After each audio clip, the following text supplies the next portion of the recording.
स्वागत है आपका। आपके साथ मैं दीपेश बरगले। आज के मुद्दे में बात होगी धर्मांतरण की। छत्तीसगढ़ में धर्मांतरण पर सियासी घमासान थमने का नाम नहीं ले रहा है। बीजेपी लगातार इस मुद्दे को लेकर हमलावर है।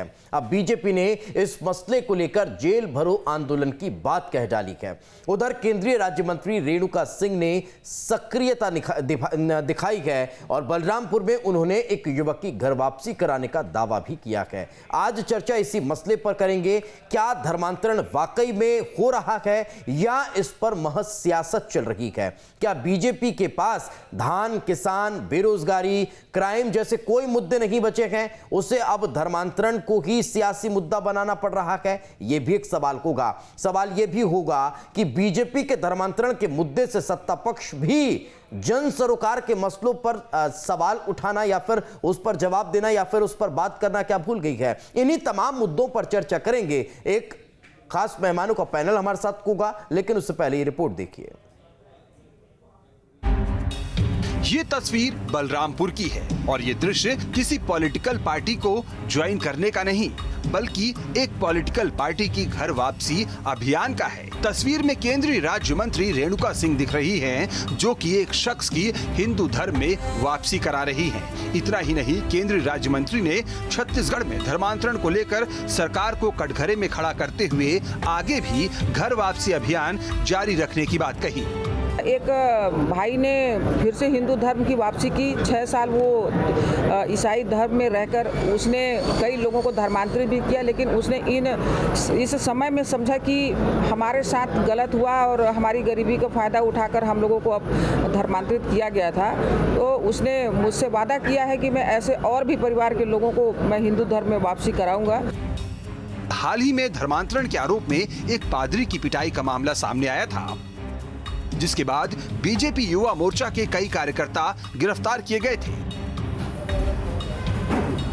सोमवार को छत्तीसगढ़ बीजेपी के सीनियर लीडर्स रायपुर केंद्रीय जेल पहुंचे और अपने कार्यकर्ताओं से मुलाकात की। इतना ही नहीं, बीजेपी ने न सिर्फ इसके खिलाफ जेल भरो आंदोलन की चेतावनी दी, बल्कि आरोप लगाया कि पूरे छत्तीसगढ़ में जोर शोर से धर्मांतरण का खेल जारी है। धर्मांतरण का जो मामला चल रहा है, उसमें हमारे 10 कार्यकर्ताओं के ऊपर में FIR है, जिसमें 3 अंदर हैं और कुछ बाहर हैं और उनके ऊपर में गैर जमानती धाराएं लग गई हैं और पूरे प्रदेश में धर्मांतरण जोरों पर है, जो कि चिंता का विषय है।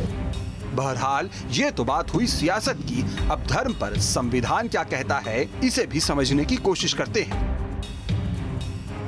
भारतीय संविधान के अनुच्छेद 25 से 28 तक में धार्मिक स्वतंत्रता का जिक्र है। देश के हर नागरिक को धर्म की स्वतंत्रता का अधिकार है। अनुच्छेद 25 पसंद के धर्म को मानने और उसके पालन का अधिकार देता है। अनुच्छेद 25 धर्म के प्रचार प्रसार का अधिकार भी देता है। लेकिन अनुच्छेद 25 क्लॉज 1 ही व्यवस्था को देखते हुए सरकार को यह अधिकार देता है कि वो इसे सीमित भी कर सकती है, यानी कि युक्त प्रतिबंध भी लगा सकती है। अनुच्छेद 26 धार्मिक कार्यक्रम आयोजित करने, संस्थाएं बनाने का अधिकार देता है। अनुच्छेद 27 किसी धर्म विशेष को दान देने के लिए बाध्य करने से रोकता है। अनुच्छेद 28 सरकारी फंडिंग वाले संस्थान में धार्मिक शिक्षा पर पाबंदी लगाता है, जबकि अनुच्छेद 30 अल्पसंख्यक समुदाय को शैक्षणिक संस्थान खोलने का अधिकार देता है। मतलब भारत का संविधान भी देश और समाज में व्यवस्था को बनाए रखने के लिए धार्मिक स्वतंत्रता पर युक्त प्रतिबंध लगाता है। लेकिन संविधान से इतर सियासत की बात करें तो ये बिना किसी रोक टोक और प्रतिबंध के जारी है। और विपक्षी बीजेपी के तेवर से भी साफ है कि अब 2023 की चुनावी नैया वो धर्मांतरण की वैतरणी पर ही पार करने की जुगत में है, क्योंकि छत्तीसगढ़ में भूपेश मॉडल ने खेती किसानी और आदिवासियों के मुद्दों पर बीजेपी पर बढ़त बना ली है। Team news state. तो जब धान के कटोरे में धर्म पर सियासी उबाल हो, तब सवाल लाजमी है और कई सवाल खड़े होते हैं, जिनका जवाब तलाशने की कोशिश करेंगे। जयंत वर्मा जी वरिष्ठ पत्रकार हमारे साथ जुड़ चुके हैं। जयंत जी, बहुत बहुत स्वागत है आपका। अमित चिमनानी जी हमारे साथ बीजेपी नेता है। अमित जी, आपका भी स्वागत है। नितिन बंसाली प्रवक्ता कांग्रेस के हैं। नितिन जी, आपका भी बहुत बहुत स्वागत है। चिमनानी जी, छत्तीसगढ़ बीजेपी एड़ी चोटी का जोर लगा रही है धर्मांतरण के मसले पर सरकार को घेरने के लिए, लेकिन कहीं ऐसा तो नहीं कि रेणुका सिंह ने आज जो किया वो छत्तीसगढ़ बीजेपी के इस एड़ी चोटी के जोर पर पानी फेरता हो। उन्होंने जिस युवक का हिंदू धर्म में वापसी कराई वो 6 साल पहले धर्मांतरण किया था, उसका धर्मांतरण करवाया गया था, या फिर जो भी उसने कहा हो वो 6 साल पहले हुआ, तब सरकार बीजेपी की। दूसरा, वो ये भी कहती हुई नजर आई कि ऐसा नहीं है कि इन्हीं की सरकार में धर्मांतरण हो रहा है, हमारी सरकार में भी होता था लेकिन अभी ज्यादा हो रहा है। ऐसा तो नहीं कि जो आप मेहनत कर रहे हैं वो पूरी धरी धराई रह गई आज बयान के बाद? दीपेश जी, ऐसा बिल्कुल नहीं है। जो लोग भ्रमित करके धर्म परिवर्तित किए गए हैं उनको वापस लाना हर हिंदू का कर्तव्य है और बड़े पैमाने पर यह कार्य कई संस्थाएं, सामाजिक लोग और हर व्यक्ति कर रहा है और करना भी चाहिए, वो चाहे आपकी सरकार में हुए हो। मुझे लगता है हर व्यक्ति को अपने धर्म के प्रति आस्था प्रकट करने का अधिकार है। वो किस पार्टी का है इससे उसका ताल्लुक नहीं होना चाहिए। धर्म के प्रति आस्था हर व्यक्ति प्रकट कर सकता है। अपने धर्म की रक्षा के लिए अगर किसी को कोई कार्य करना है तो वो कर सकता है। अब बात रही कि छत्तीसगढ़ में इन दिनों क्या हो रहा है। ये कांग्रेस की सरकार बात बात पे सबूत मांगती है माननीय दीपेश जी। तो आज रायपुर राजधानी है छत्तीसगढ़ से, उससे थोड़ी ही दूर में बीरगांव है।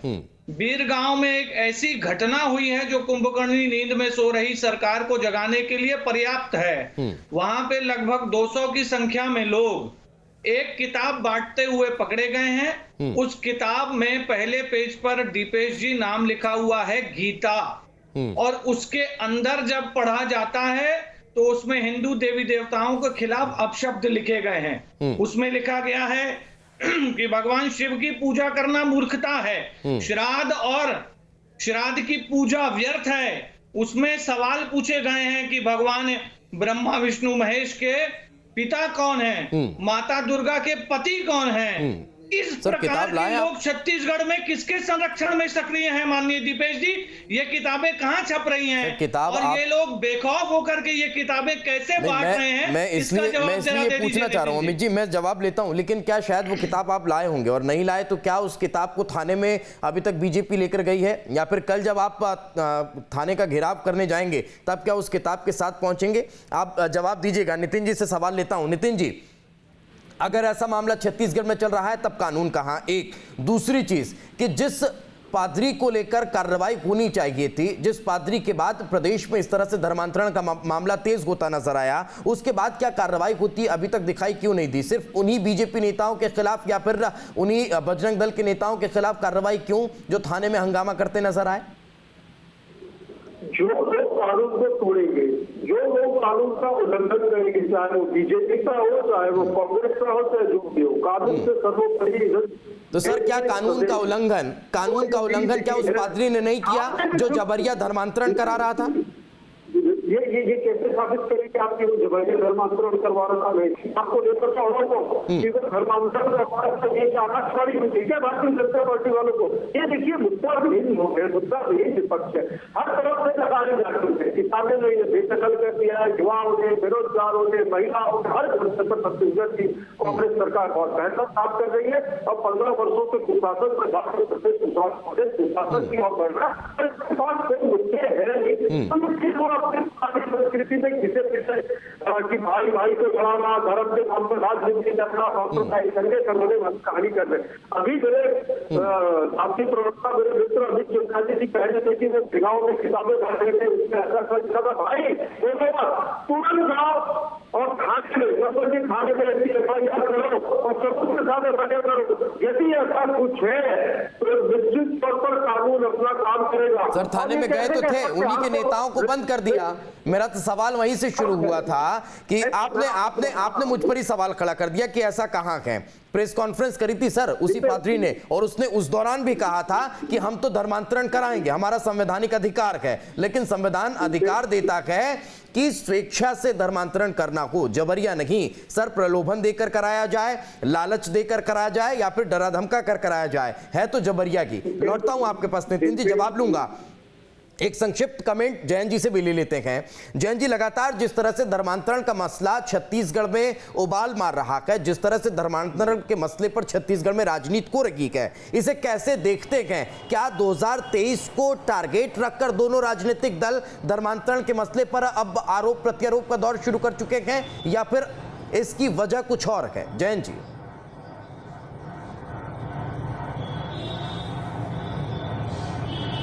देखिए लोकेश जी, असल में जीते जी, ये ऐसा है कि धर्मांतरण के मामले में दिलीप सिंह जूदेव जी, जो पहले सांसद थे, मंत्री भी रहे केंद्र में, अब नहीं है, पर उन्होंने घर वापसी का बड़ा भारी एक अभियान चलाया था, पूरे देश में चलाया था। और ये हिंदू धर्म में एक जो बड़ी भारी जो वो है, यानी आदमी आदमी के भीतर भेद करना, जो वर्ण व्यवस्था है, जिसमें दलित वर्ग के साथ काफ़ी जो छुआछूत और ये सब चीज़ें होती हैं, तो उसको लेके एक वर्ग है जो कि ऐसा फील करता है कि मुझे दूसरे समानता का अधिकार मिलेगा और वहाँ चला जाएगा। परंतु ये प्रलोभन देके करना, अच्छा ये भी है कि क्रिश्चियनिटी में कुछ ऐसे मिशनरीज के लोग हैं जिनका की टारगेट ही होता है कि हमको धर्मांतरण करना है, और उनको कोई बजट दिया जाता है इतने दिन में, जैसे 75 साल का एक उनका पूरा का पूरा सर्किल है जिसमें कि वो धर्मांतरण करते हैं, और उसके कई स्टेप्स हैं। तो ये सब किया जाता है। वहाँ पे तो उरांव जनजाति जो है एकदम, जो उससे झारखंड से लगी हुई, वो तो पूरी की पूरी कन्वर्ट हो गई है। लेकिन इसका राजनीतिक दलों को कितना फायदा हो सकता है सर 2023 के लिहाज से? जिस तरह से ये मसला अभी छत्तीसगढ़ में उठ रहा है, बीजेपी और कांग्रेस दोनों ही इसमें समाहित नजर आ रहे हैं, इसका लाभ कितना हो सकता है 2023 के लिहाज से? जी, इसमें भारतीय जनता पार्टी का तो यह है कि वो कम्युनल लाइन पे हिंदू और अहिंदू इनके बीच में एक पोलराइजेशन करना चाहते हैं, और वो वैसे ही मुद्दे उठाते हैं जिसमें कि हिंदू एक तरफ हो जाए और उसको ये लगे कि हमारा धर्म संकट में है, और क्रिश्चियंस के कारण या मुस्लिम्स के कारण, तो वो उनका ये है, मतलब जो ब्रॉड उनका जो है फ्रेम, वो ये है कि वो कम्युनल एजेंडा को सामने रखते हैं। हालांकि जनता के सामने आज जो बड़ी बड़ी समस्याएं हैं वो तो है बेरोजगारी की, वो है महंगाई की, पर इनका जवाब नहीं है, क्योंकि केंद्र सरकार फिर भारतीय जनता पार्टी की है और उसके ऊपर भी फिर आंच आने लगती है। तो इसलिए वो ऐसे मुद्दे उठाते हैं जिसका कि इस देश के आर्थिक ढांचे में, गरीबी अमीरी में जो अंतर बढ़ रहा है, उस सब में कोई बदलाव नहीं आ सकता। लेकिन कहीं ना कहीं ध्रुवीकरण की राजनीति के रास्ते अब 2023 को तलाशने की कोशिश भारतीय जनता पार्टी प्रदेश में कर रही है। अमित जी, सवाल यहां पर यह है कि कांग्रेस ने एक चुनौती दी थी कि आप लोग एक भी ऐसा मामला ला करके दिखा दीजिए और 24 घंटे के अंदर हम कार्रवाई करेंगे। क्या वो चुनौती आप लोगों ने स्वीकार की, लेकिन उसका कोई असर दिखाई नहीं दिया? अब कल आप जेल भरने की तैयारी में हैं, क्या होगा सर? क्या इससे आपको या आपके कार्यकर्ताओं को न्याय मिल जाएगा? दीपेश जी, एक सूचना देना चाहूंगा कि 2 भाजपा नेताओं की दुखद मृत्यु हुई है, उसलिए 21 तारीख को जो कार्यक्रम होने वाला था 28 को होगा। ठीक है, 28 को जी। निश्चित तौर पर यहाँ पर जबरिया जो धर्मांतरण का कार्यक्रम चल रहा है, और हम तो कहते हैं कि सरकार के संरक्षण में चल रहा है। कारण यह है कि कई थानों में हमारे कार्यकर्ता गए, वहाँ शिकायत जो है, जिनके खिलाफ शिकायत होने की संभावना थी, जो शिकायत करने आए थे उनके खिलाफ शिकायत हो गई। यहाँ पर मतलब जो न्याय की मांग करता है उसी को अंदर कर दिया जाता है, और भाजपा के कार्यकर्ता हर थानों में सबूत लेकर के जा रहे हैं। और ये जो कांग्रेस की सरकार सर्टिफिकेट बांट रही है कि ये जो धर्मांतरण हो रहा है वो जबरिया नहीं हो रहा है, इसका आधार क्या है? ये सर्टिफिकेट कांग्रेस की सरकार बांटने की जगह। अमित जी, मेरा एक सवाल है, इस देश का चौथा स्तंभ आप लोग हमें कहते हैं, आप मीडिया के सामने उन लोगों को क्यों नहीं लेकर के आते जो ये कह रहे हैं कि शिकायत लेकर के जाते हैं हम, थाने में हमारी शिकायत दर्ज नहीं होती है? आप लेकर आइए ना सर, सामने आंकड़े पेश करिए ना, आप उन लोगों को हमारे समक्ष रखिए ना, ताकि उसके माध्यम से पूरा प्रदेश सुने कि हाँ, ये वो लोग पीड़ित हैं जो लगातार थाने पहुंच रहे हैं, लेकिन इनकी शिकायत कोई नहीं सुन रहा है। माननीय दीपेश जी, आज की जिस घटना का मैंने जिक्र किया वो मीडिया के सामने आ चुकी है, और अब हर वो चीज जिसमें सरकार सहयोग नहीं करेगी, कानून और संविधान के हिसाब से काम नहीं करेगी, वो आप सबके समक्ष भी आएगी, जनता के समक्ष भी आएगी। मैंने निवेदन पूर्वक नितिन जी से सवाल किया, उन्होंने खाली ये कह दिया कि आप थाने में जाइए और आप कार्रवाई हो जाएगी। यहाँ टीवी डिबेट में तो अच्छा लगता है, लेकिन थाने में जाकर के कार्रवाई होती नहीं है। अगर एक व्यक्ति खुलेआम धमकी भी दे रहा है कि हम तो परिवर्तन कर रहे हैं और करेंगे, आप रोक सको तो रोक लीजिए, उनके खिलाफ कार्रवाई आपने की क्या सरकार ने उनके खिलाफ कोई एक्शन किया? क्या उनके बयान से सामाजिक सद्भाव नहीं बिगड़ा? क्या लोगों की धार्मिक भावनाएं आहत नहीं हुई? क्या लोगों को धर्म के प्रति निराशा नहीं हुई? लेकिन उनके ऊपर कोई कार्रवाई नहीं हुई। और जो आज की घटना हुई है माननीय दीपेश जी, उसने इस बात को स्पष्ट कर दिया है कि धर्मांतरण एक साजिश के तहत चल रहा है और उसी साजिश के तहत लोगों को हिंदू धर्म के खिलाफ ही भ्रामक जानकारी दी जा रही है। कैसे? किताब का नाम गीता लिखा गया है जिसके आधार पर हिंदू धर्म चलता है, लेकिन जब हम किताब के अंदर देखते हैं तो उसमें हिंदू मान्यताओं के खिलाफ ही बात की गई है। ये षड्यंत्र से पर्दा उठे, क्या कांग्रेस नहीं चाहती है? क्या लेकिन सर क्या कौन कर रहा था? आपत्तिजनक किसके नहीं द्वारा मानती करवाया है जा रहा था? कौन उसके पीछे था? कितनी किताबें वहां पर बांटी जा रही थी? किसके द्वारा बांटी जा रही थी? इन सबके खिलाफ अगर कोई शिकायत होती है, इन सबको अगर पकड़कर थाने ले जाया जाता है, उन किताबों को अगर थाने में सबमिट करवाया जाता है, उसकी एक कॉपी मीडिया के समक्ष भी रखी जाती है, तब शायद इस पूरे मामले को लेकर सरकार काम कर सकती है। क्योंकि अभी तो यही होता है कि आप लोग कह दीजिए, आप लोग शिकायत दर्ज करा दीजिए, पादरी को बुलाया जाता है और वो थाने के अंदर ही ये कहता है कि हम तो करवाएंगे, तो उसके खिलाफ कोई शिकायत होती नहीं। सही है, ये देखने को मिलता रहा। लेकिन नितिन जी 10 सेकंड देंगे क्या? दीजिए, बोलिए सर। ये जो घटना है आज की ताजा घटना है और इसके बारे में जो किताब बांटी गई है वो किताब और जो लोग बांट रहे थे उनके खिलाफ शिकायतें जल्द ही दर्ज होंगी। ये चूंकि आज की डिबेट में संज्ञान में लाने वाली बात थी, इसलिए मैंने ला दी। बाकी विधिवत जो काम होगा वो भारतीय जनता पार्टी जरूर करेगी। बिल्कुल। अब नितिन जी, सवाल यहाँ पर यह है, एक थोड़ा सा हम इस चर्चा को अलग ले जाते हैं। कांग्रेस अभी बहुत खुश होगी सर, क्योंकि लगातार अगर पुराने मुद्दों का जिक्र किया जाए, शराबबंदी हो, चाहे किसान हो, चाहे धान हो, विस्थापन हो, पलायन हो, बेरोजगारी भत्ता हो, ये तमाम मुद्दे विपक्ष को नजर नहीं आ रहे हैं। सिर्फ एकमात्र धर्मांतरण के मुद्दे को लेकर विपक्ष सरकार को घेर रहा है। इससे थोड़ी सी निश्चिंतता तो होगी कि वो तमाम मुद्दे धरातल पर नहीं है। मुद्दे है ही नहीं जितेश जी, इसलिए तो कोई मुद्दा नहीं है तो इन्होंने ये मुद्दा क्यों निकल दिया?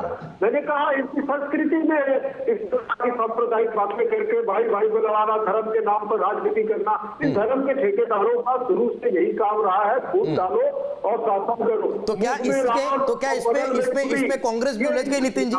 क्या इसमें भी कांग्रेस भी उलझ गई है? क्योंकि जो कांग्रेस अब तक 3 वर्षों से 2.5 सालों से जो कांग्रेस लगातार अपने विकास को प्रथम पर रख रही थी, जो कांग्रेस अपने विकास के एजेंडे को जनता तक पहुंचा रही थी, जो कांग्रेस अब तक ये बता रही थी कि हमने किसानों के लिए क्या किया, जो कांग्रेस अब तक ये बता रही थी कि हम छत्तीसगढ़ के आदिवासियों के लिए क्या कर रखे हैं, वो अब लगातार धर्मांतरण के मसले पर जवाब देने में उलझ गई।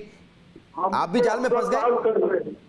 नहीं, कोई जाल में नहीं। हम तो हमारा काम कर रहे हैं, विकास कार्यों में लगे हैं। हमको छत्तीसगढ़ की चिंता है। ये धर्मांतरण वाले मुद्दे पे राजनीति ये नहीं कर रहे। अब कुछ करेंगे तो भाई जवाब तो देना पड़ेगा। अब कुछ नहीं निकला तो सुबह प्रभात फेरी लेके निकल गए इन लोग। मैंने देखा प्रभात फेरी में आज सुबह ही मैंने दर्शन किए इनके प्रभात फेरी के, तो मुझे बड़ी हंसी आई कि कोई पब्लिक इनको रिस्पॉन्स ही नहीं कर रही है। किस चीज की प्रभात फेरी ये निकाल रहे, ये भी सब समझ से परे है। कानून अपना नितिन जी, आप जिस तरह से बयान दे रहे हैं, आपको तो वाकई में ऐसा लग रहा है कि प्रदेश में कहीं कोई धर्मांतरण का मामला है ही नहीं। सर, पूरे देश में कई ऐसे प्रदेश हैं, आदिवासी जितने प्रदेश के, वहां पर धर्मांतरण की स्थितियां हैं और शिकायतें हैं। लेकिन आप जिस तरह से बयान दे रहे हैं, इस पर थोड़ी बहुत गंभीरता तो होगी ना सर? कहीं ये कह दीजिए कि हाँ जांच कराई जा रही है, ये कह दीजिए कि हाँ हमारे संज्ञान में आएगा तो कार्रवाई होगी। संज्ञान में बिल्कुल आए। हम तो चाहते हैं कि इस प्रकार का यदि कहीं प्रदेश में कई चीजें हो रही है, जबरिया धर्मांतरण हो रहा है, तो कानून तो बना उसमें। आर्टिकल 25/28 जो है उसमें यदि धार्मिक स्वतंत्रता का यदि अधिकार दे रहा है तो जबरिया और प्रलोभन नहीं है यदि कोई धर्मांतरण करवाता है और यदि वो पकड़ा। लेकिन सर वही कानून तो ये भी अधिकार देता है ना प्रदेश को। वही कानून, नितिन जी सुन लीजिए, वही कानून ये अधिकार भी आप लोगों को देता है कि अगर धर्मांतरण के मसले को लेकर कहीं कोई विवाद की स्थिति है तो उस पर कुछ दिनों के लिए ब्रेक लगाकर उस पर युक्तियुक्तिकरण का बंधन लगाकर हम उस पर कार्रवाई कर सकते हैं, उसको संज्ञान में ले सकते हैं, उस पर जांच कर सकते हैं। कानून अपना काम कर रहा है, जहां पर भी शिकायतें आएंगी 24 घंटे वही सवाल अमित जी खड़े कर रहे हैं कि कानून अपना काम नहीं कर रहा। अमित जी बोलिए अपनी बात, फिर मैं जयंत जी के पास जा रहा हूं। उनके समय में 15 वर्षों में बता दो 500 से ज्यादा सुने और ये गिरमा देंगे 2.5 साल में। ठीक है नितिन जी लौट रहा हूँ। अमित जी अपनी बात कंप्लीट करिए। एसपी सुकमा ने एक पत्र लिखा और उन्होंने जो बात कही कि धर्म परिवर्तित करने वाले लोग और जिनका धर्म परिवर्तित हो रहा है उनके बीच स्थिति बिगड़ सकती है। इन लोगों ने एक्शन नहीं दिया। सुकमा के एसपी ने जो पत्र लिखा वो घटना रायपुर में हो गई। तो ये जो सामाजिक सद्भाव खराब हो रहा है और कानून अपना काम नहीं कर रहा है, आपने क्यों एसपी को निलंबित कर दिया, क्यों टीआई को निलंबित कर दिया? आप बताइए, नितिन जी बताएं, ऐसा क्या हो गया था जिसकी वजह से एसपी को हटाना पड़ा रायपुर के? तो आप उस घटना को इतना बड़ा मान लिए ना, लेकिन धर्मांतरण को आप बड़ा नहीं मान रहे, क्यों ऐसा? ये तो दोहरा रवैया है आपने अपने एसपी को। अरे भाई, किसी थाने में घटना हो गई तो एसपी को क्यों हटाया? एसपी को क्यों हटाया ये बताइए। अरे रूटीन उसी दिन रूटीन ट्रांसफर होता है क्या? सेम डे जिस दिन घटना हुई उसी दिन, उस दिन रूटीन ट्रांसफर कैसे हुआ नितिन जी? सेम डे पे रूटीन ट्रांसफर होता है क्या? ये बिल्कुल गलत जानकारी आप दे रहे हैं। आपने पादरी के ऊपर अगर कोई बात आई तो उस वजह से एसपी तक का ट्रांसफर कर दिया। इससे साबित होता है कि आप किन लोगों का संरक्षण कर रहे हैं। आपने किन लोगों का संरक्षण किया है, आपकी कार्रवाई से साबित है। विकास की बात करें, जनहित की बात करें, लेकिन ये भी मसला गंभीर है नितिन जी। अगर इस पर भी अब संज्ञान लिया जाएगा, इस पर भी अगर बातें होगी, अगर एसपी के लेटर की बात होती है तो फिर वहीं से इस पूरे मसले को लेकर चर्चा शुरू हो जाती है और फिर बाद में ये जाकर रायपुर थाने तक पहुंच जाता है। उसके बाद बीजेपी बहुत एक्टिव नजर आती है। लौटूंगा आप दोनों के पास, जयंत जी का रुख करता हूं। जयंत जी, सवाल यहां पर यह खड़ा होता है, आपने ध्रुवीकरण की राजनीति का जिक्र किया, लेकिन क्या ध्रुवीकरण की राजनीति के सहारे 2023 के नैया को बीजेपी पार करा सकती है, या फिर इसमें काट ढूंढने में फिर कांग्रेस कहीं कामयाब हो जाएगी?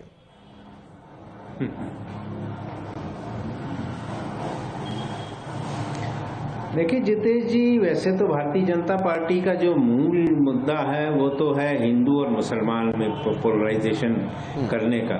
और ये जब क्रिश्चियनों के ऊपर अटैक करते हैं तो इनडायरेक्टली वो सोनिया गांधी के ऊपर अटैक करते हैं, क्योंकि सोनिया गांधी क्रिश्चियन हैं और उनके वरदहस्त में ये सब चल रहा है, सरकार उसको संरक्षण दे रही है। ये बात जरूर है कि अजीत जोगी के जमाने में काफी मतलब मिशनरीज बड़े बेखौफ होके वहाँ काम कर रही थी, पर अब वैसी स्थितियां नहीं हैं। और यह है कि ये जो मिशनरीज हैं वो तो नक्सलवादी इलाकों में भी काफ़ी सक्रिय हैं, काम कर रही हैं वहाँ पे। तो ये जो पुस्तक वाली बात है वो आज की घटना जो बता रहे हैं, तो हर पुस्तक में कानून में पब्लिशर, प्रिंटर, एडिटर सबके नाम लिखे ही होने चाहिए, और यदि नहीं लिखे हैं तो किसने छापा है ये पता करके और बुक्स एंड रजिस्ट्रेशन एक्ट के खिलाफ कार्रवाई की जाए। तो ये तो मुझे लगता है कि अब ये भी हो सकता है कि कुछ लोगों ने जानबूझ के ये इस मुद्दे को ऊपर उठाने के लिए इस प्रकार की पुस्तक छाप ली हो। बिल्कुल, वो भी हो सकता है, लेकिन ये सब जांच का विषय है। देखना यही होगा कि वो थाने पहुंचता है मामला, नहीं पहुंचता है, और अगर पहुंचता है तो फिर किस तरह से इस पूरे मामले को लेकर कार्रवाई होती है, आने वाला वक्त बताएगा। लेकिन अब देखने वाली बात होगी कि धर्मांतरण का मसला छत्तीसगढ़ में और कितने रंग दिखाता है। बहुत बहुत शुक्रिया आप तीनों का हमारे साथ चर्चा में जुड़ने के लिए। इसी के साथ हमारे खास पेशकश में आज फिलहाल इतना है कि कल फिर हाजिर होंगे किसी नए मुद्दे के साथ। तब तक दीजिए इजाजत, नमस्कार।